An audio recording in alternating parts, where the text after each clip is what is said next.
Turabaramukije cyane bene data bakunzi ba kino kiganiro igitondo gishasha, amahoro y'Imana, kugubwa neza no kuroranirwa mu byanyu no mu banyu aho muherereye n'ibyo tubipfurije. Muturamanye na jewe Jambo Imana irambona, ni jewe Mporanda batunganiriza kandi ngongera nkabashikiriza kino kiganiro igitondo gishasha, nkabafise amajambo ngomba ko dusangira namwe muri kino kiganiro cacu igitondo gishasha cacu cuno munsi. Tukaba tuyasoma mu gitabo citiriwe Rusi, igice ca kabiri, dusome duhereye ku murongo wa 11 tugaruke ku murongo wa 12. Amajambo avuga ngo, ijambo ry'umutwe hariya hirya rivuga ngo Rusi ahumba mu bibuba vya Bowazi, nawe amugirira neza. Imana yacu nidutabare. Aya majambo navuga ngo rero ku murongo wa 11 ngo Bowazi aramwishura ati banyiganiye neza ibyo wakoreye nyoko bukwe byose, uhereye aho umugabo wawe yapfiriye, kandi ko wasize so na nyoko n'igihugu wavukiyemwo ukaza mu ihanga utaruzi.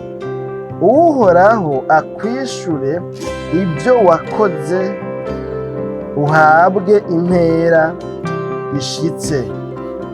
N'Uhoraho Imana y'Abisirayeli wahungiye munsi y'amababa yayo. Imana yacu nidutabare. Munyemerere dusubiremo no murongo wa 12 uvuga ngo Uhoraho akwishure ibyo wakoze, uhabwe impera ishitse. N'Uhoraho Imana y'Abisirayeli wahungiye munsi y'amababa yayo. Imana yacu nidutabare bene data bakunzi ba kino kiganiro. Nta n'amajambo dusomye ngomba yuko dukuramwo ijambo twosengeramwo cyangwa se twosengera ko twufatira ko muyandi majambo mu gusenga kwacu muri kino kiganiro cacu cuno munsi. Izi nkuru dusomye ni inkuru zivuga kuri Rusi. Uyu Rusi yari umunyamowabu. Mowabu nayo cyari igihugu novuga ngo c'ikinyamahanga, ngo cyari igihugu c'Abisirayeli. Abisirayeli natuvuze Abisirayeli, ndazi ko batari bake muri bino bintu vy'iyobokamana muca mumenya baribo. Ni ryahanga, ni bwa bwoko Imana yari yarakundwakaje irayitoranya mu yandi mahanga yose, igomba ko ribera ihanga ryayo, inyigo yiharije abantu novuga ngo ifitaniye amasezerano nabo, kandi bafise novuga ngo ivyagezwe vyayo bayubaha, bagendera ku mahame n'amategeko n'amabwirizwa yayo.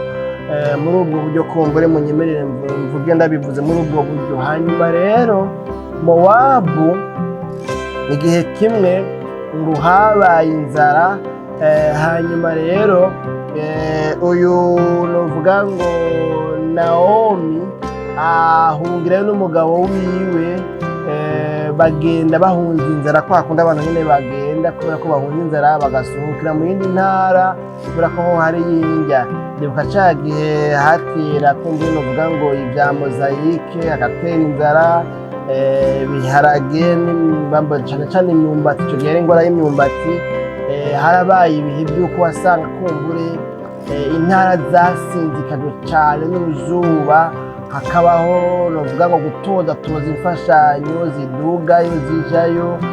Nibakiriya gihe mu Kirundo kwageze igihe hakaba inzara ikomeye cyane, ahantu twahora kumbure twumva ngo ibiharage vya Kirundo n'ibindi. Harageze igihe tubona benshi bamanutse muri zino ntara zino zimbo, bakaza umuryango wose ukaza, ata wundi muntu baje bisunga, bakimuka bakavayo bakaza ku bino. Imana tunidutabare. Narabonye abantu batari bake babikoze muri ubwo buryo, kandi amatongo bari bayafise ruguru.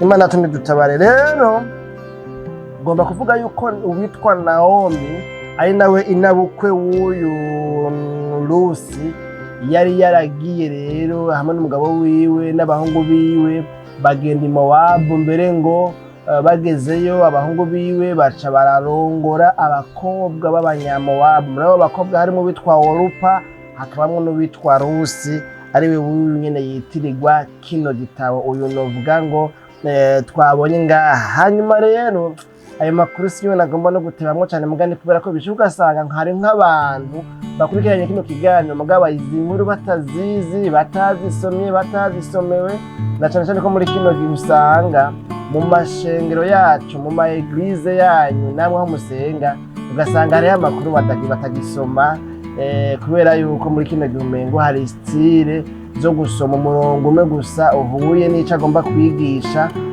naho nyene kumbura hari igihe usanga bimwe byamara ibya bintu ugasanga ahantu hadashimikiye za nyigisho za cakira, inyigisho z'umugisha za motivation, ugasanga kumburaho ntibigera bahasoma. Ndabona yuko urugero amajambo yasomwa ko inkuru z'ijambo ry'Imana zasomwa ko mu ma eglise mu myaka kiriya gihe nkiri umwana narukiye muri bino bintu, ubwo rugero byasomwa ko ubu si bwo rugero bisomwa ko.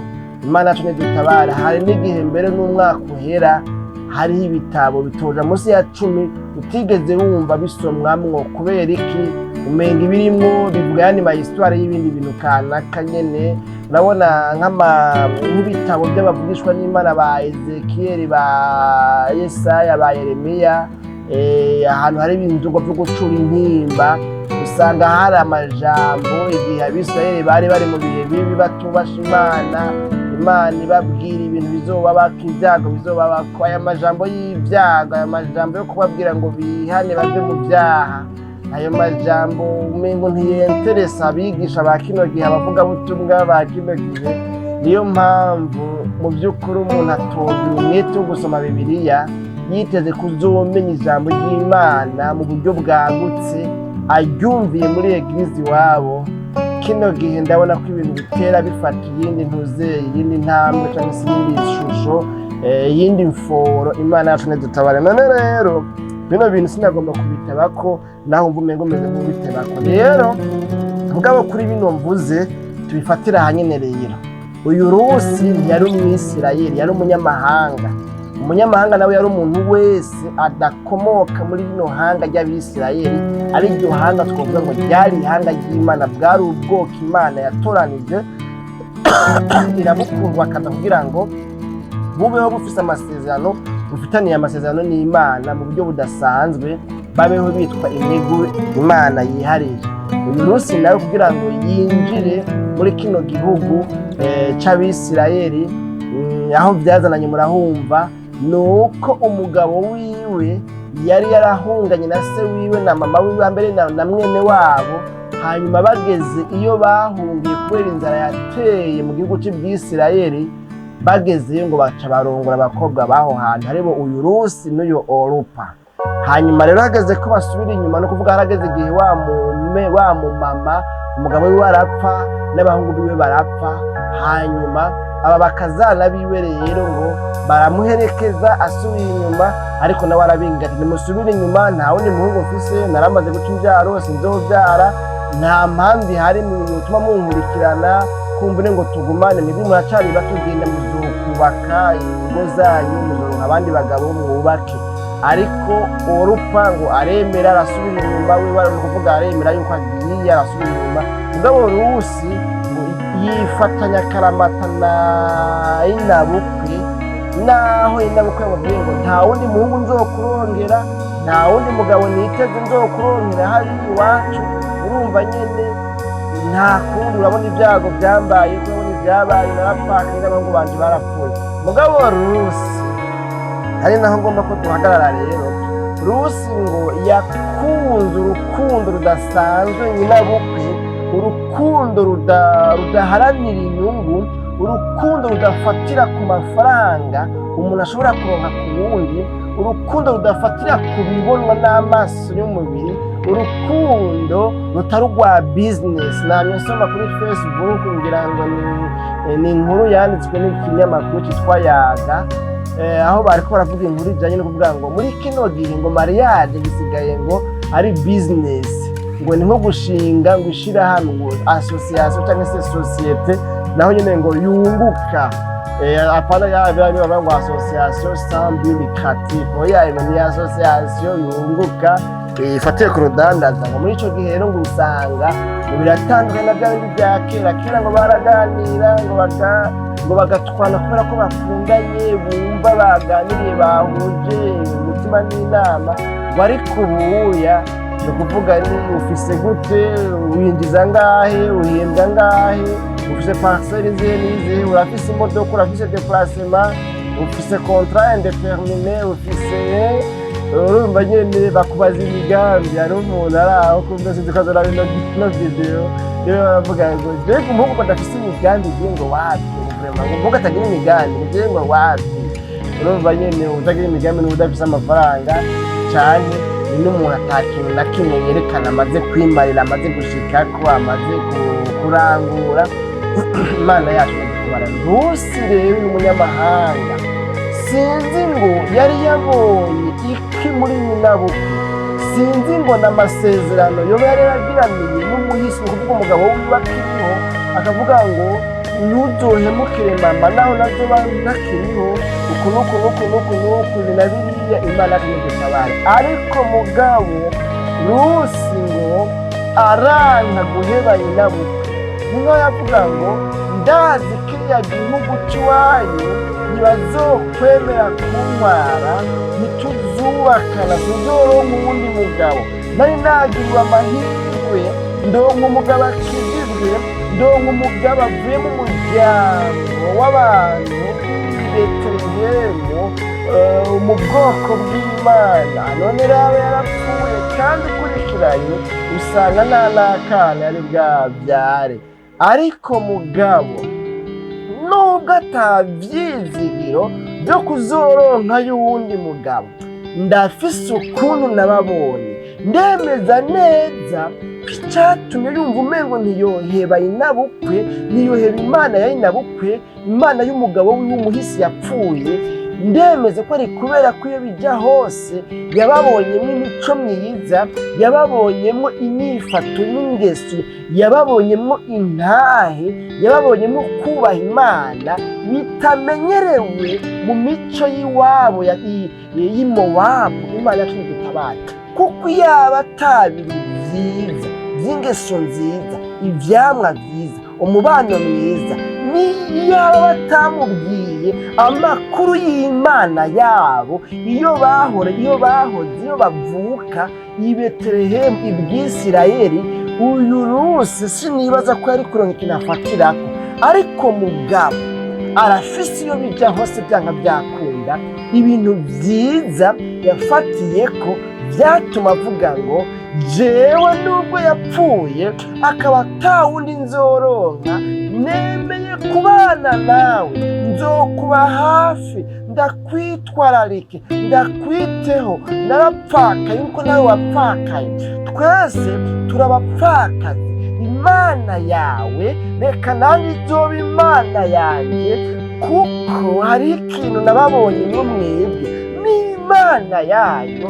Nubwo mwaje iwacu muhunze inzara, narumvise amateka y'Imana yayo, ibyo yakoreye ihanga ryayo. Imana yacu nidutabare. Hanyuma rero icyabaye n'iki ngo akunda urukundo rudasanzwe, yifatanya na inabukwe akaramata, aravuga ngo nemeye ko aho nzogwa nanjye ariho nzogwa, ntunyinginge, ntumanurire, ntumpatire kuguheba, kuko ntibikunda sindaguheba, tugende tuzobanire nyene. Imana yacu nidutabara. Uyu muntu akiri muto, akiri umujene mariye no kuvyara ataravyara, yemeye kugenda mu gihugu azi yuko bazoguma bamunena, bamufata nk'igicibwa, batamukunda. Bashobora no kuzovuga ngo wewe niwe wishe umugabo wawe, murabesha mwebwe, hari iwanyu musenga ibigirwamana byanyu nivyo byahitanye abana bacu.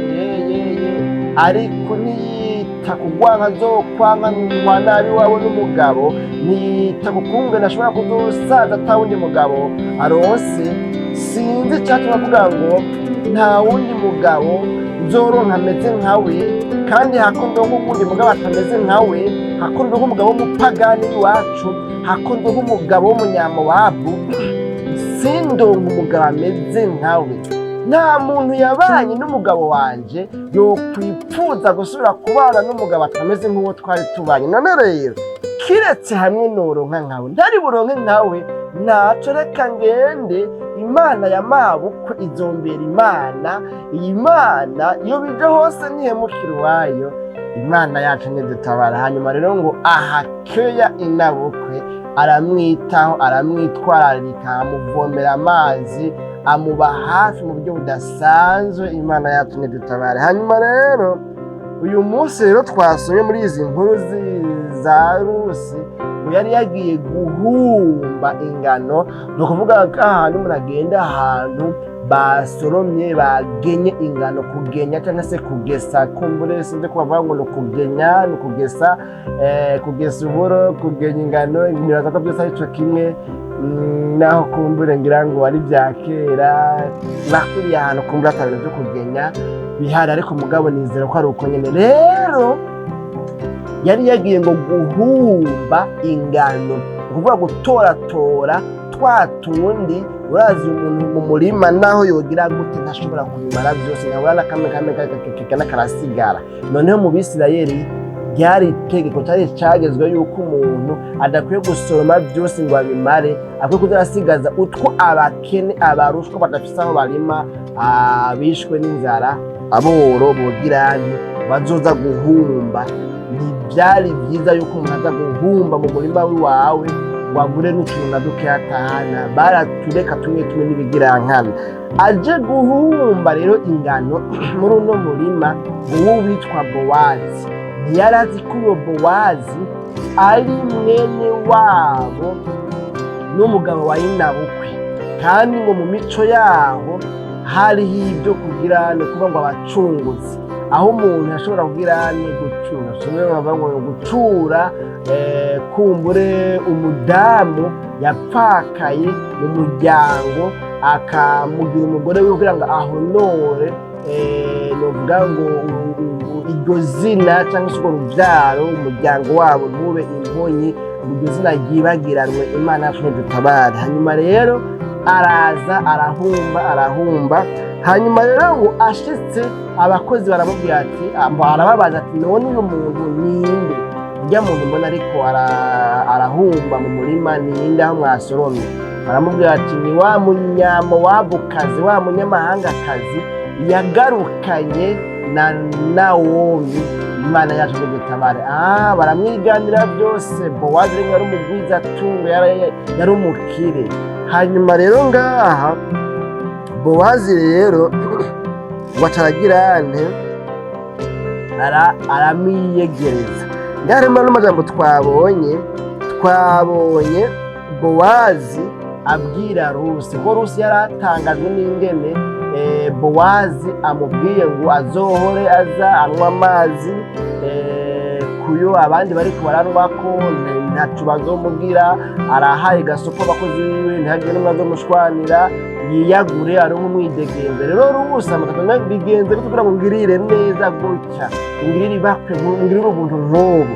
Bowazi aramubwira ngo rero muri aya majambo twasoma ngo Bowazi aramwishura ati banyiganiye neza ibyo wakoreye nyoko bukwe byose uhereye aho umugabo wawe yapfiriye, kandi ko wasize so na nyoko n'igihugu wavukiyemo ukaza mu ihanga utaruzi. Imana yacu ntidutabare. None rero kubw'ibyo Bowazi acamwatswa ko amajambo aravuga ngo uhoraho akwishure ibyo wakoze, uhabwe impera ishitse n'uhoraho Imana y'Abisirayeli wahungiye munsi y'amababa yayo. Imana yacu ntidutabare. Bene data, ijambo rero ngomba ko dusengera ko mbere ko dusozera twavuze kumbure menshi mu ntumbero kugira ngo byumvikane. N'iri jambo ngomba kuvuga ngo ineza yitugwa iyindi. Ico umuntu abiba nico azokwimbura.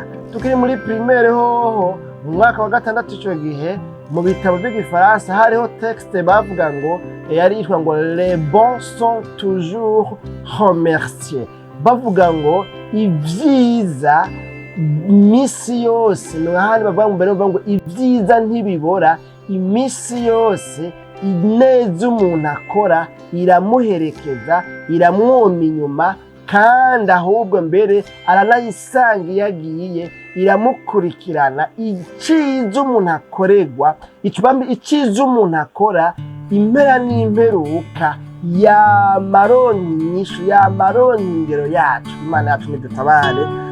Bene data bakunzi ba kino kiganiro, igitondo gicaca cacu kuno munsi nasomye akantu kuri Facebook ndiko narengana uno munsi, sanga hari umuntu yanditse avuga ngo iciza canke ikibi cose uzokorera umuntu, uzomenye yuko mu buryo bumwe canke ubundi uzoba ubikije ahadata, umunsi urizina kizokugaruka ko. Imana yacu nidutabare.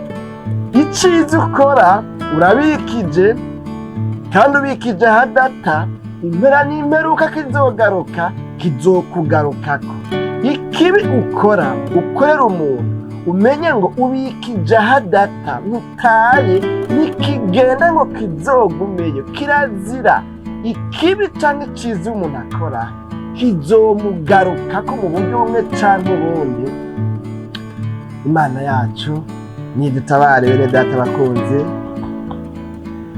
ba kino kiganiro, igitondo gicaca cacu tuno munsi. Rero Rusi usomye neza ugakurikirana, usanga iyo mw'isezerano rishasha bariko baradondagura umuryango wa Yesu, umuryango Yesu yakomotsemwo, Rusi nawe izina ryiwe rizamo, kuko yabaye umugore wa Bowazi, kandi Yesu nawe yakomotse mu gisokuru ca kure, wasanga nko Bowazi. Imana yacu nidutabare. Rusi nawe rero burya ni nyokuru wa Yesu, naho bitari bimubereye, naho wamengo ntaho vyozanana, kandi ibi birafise insiguro, birafise inyigisho ikomeye cyane, ko vyerekana ko n'abanyamahanga batari mu ihanga ry'Imana nabo bazoraganwa umwandu n'abera. Imana yacu nidutabare. Nabo hariho uburyo vyanga vyakunda Imana yateguye bazokwinjira nabo nyine mu masezerano y'ihanga ry'Imana. Imana yacu nidutabare. Rero Bowazi avuga ngo uhoraho akwishure ibyo wakoze, uhabwe impera ishyitse n'uhoraho Imana y'Abisirayeli, wahungiye munsi y'amababa yayo. Imana yacu nidutabare. Bene data bakunzi ba kino kiganiro, igitondo gicaca cacu tuno munsi, nta n'amajambo rero, reka dusenge Imana. Tubimazemo kumbura umwanya tutagomba guhava tubimaramo, ariko mugabo nibi nari ntumbereye. Rusi urukundo yakunze inabukwe, atitaye ku kubona yuko atakintu na kimwe inabukwe kindi azomumarira. Mugabo urukundo yabivye muri environnement spirituel yiwiyo, mu kirere, mw'isi y'impwemu, niko abandi bakunda kuvuga ngo mw'isi y'impwemu.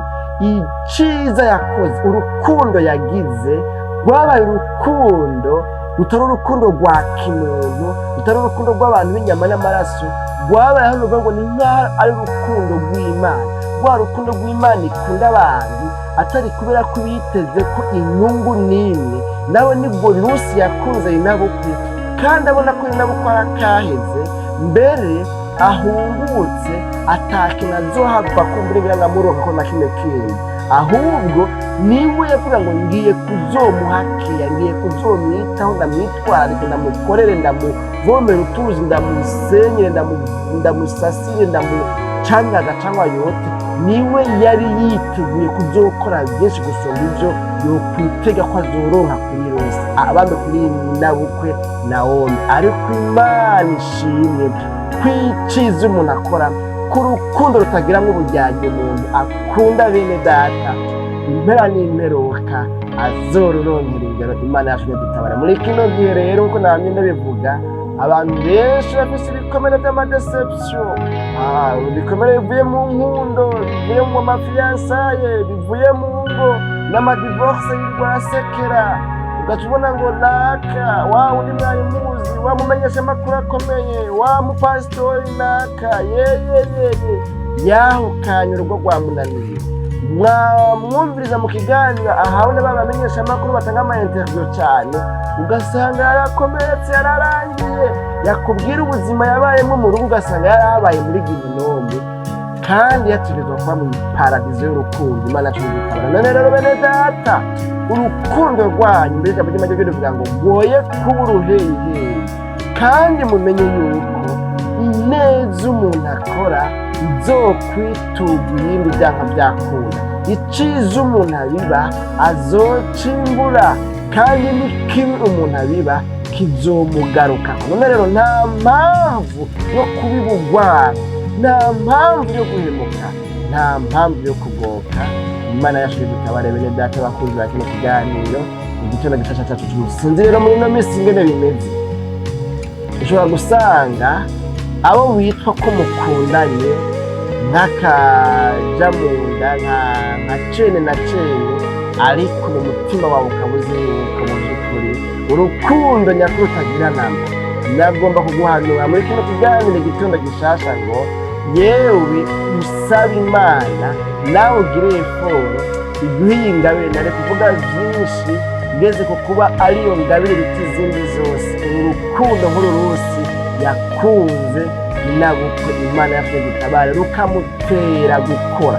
Urukundo rusunikira umuntu gukora, rusunikira umuntu kuranda amaserivisi.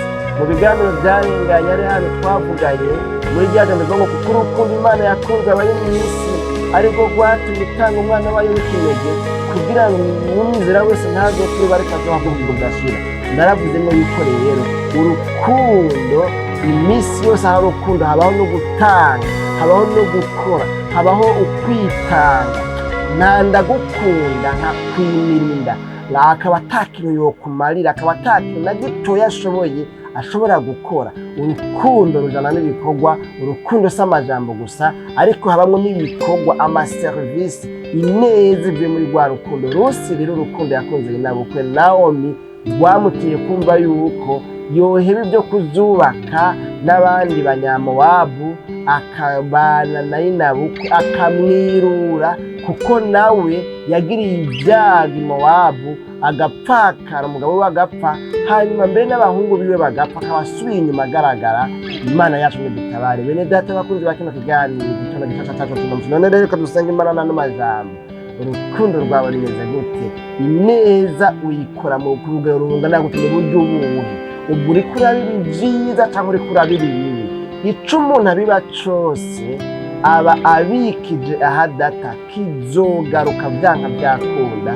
Niko isi imeze, niko environnement imeze, niko ikirere umuntu abamwo kimeze, kiramukurikirana kikamusubiza ibyiza kandi kikamusubiza ibibi, mu gihe hari ibyo yagumye aterera mu kirere ciwe cyo mu buryo bw'ikiremure. Rero bene data, n'umuhigwe umuntu yahitamwo kubiba ineza, kubiba urukundo, kuko nk'uko Rusi yashumbushijwe yahavuye mbere acungurwa canke atwagwa n'uyu Bowazi, hama Bowazi nawe akaba ari mu bakomotse ko Yesu. Urumva yuko nk'uko byagenze niko n'abashira imbere neza, abashira imbere ibikorwa vyiza nabo bizobagarukako. Abo bantu n'abahirwa, ariko n'abahomba abantu baguma bakora inabi umengo niyo bagenewe, umengo niyo baremewe, abo bantu bizobagarukako, nibo bariko baririnda imicobo. Imana yacu idutabare bene data bakunzi ba kino kiganiro. Igitondo gishasha cyacu cy'umunsi, dusenga Imana rero tuzoza mu kiganiro. Igitondo gishasha cy'utaha Mwami Yesu, tugushimiye cyane kubwana amajambo twumvise, kandi twizera ko umuntu wese ayumvise hari ikintu aronse kimweretse kano karorero karuno rukundo rwa Rusi n'ingene rwamuviriyemo kuzoba inakuru wa Yesu Kristo umucunguzi wacu. None rero umuntu wese akurikiranye kino kiganiro akaba yitoye amakosa, akaba yitoye amafuti, ingene akora, ingene avuga, ibyo akora bikaba atari byiza, kandi akaba yumvise yuko ineza yitugwa iyindi, kandi n'inabi nayo iherekeza umuntu ikamwomba inyuma, akaba ariyo asubizwa mu nkoko. Hanyuma akavuze ngo rero Mana singomba yuko nzosubizwa mu nkoko ibihwanye n'ibibi nkora, mpisemo kwihana, mbabarira amaraso yawe amboneke ko uhereye none ushoboze gushira imbere gukora ineza, gukora ibikorwa by'urukundo nyakuri muri urukundo rwarose. Uyu muntu asenze gutyo namugiriye neza neza umutunganye, imbabazi zawe zimuboneke ko ibisigaye mushoboze kugira urukundo muri mu mutima wawe, kuko ari urukundo rutarondera inyungu ku bantu, ahubwo ari urukundo rurondera gukora ibyiza, gufasha abantu, gutanga n'ibyo rufise kugira ngo abantu babeho banezerewe bishimye. Mu izina ryawe ryera Kristo Yesu tusabye tubyizeye, amen.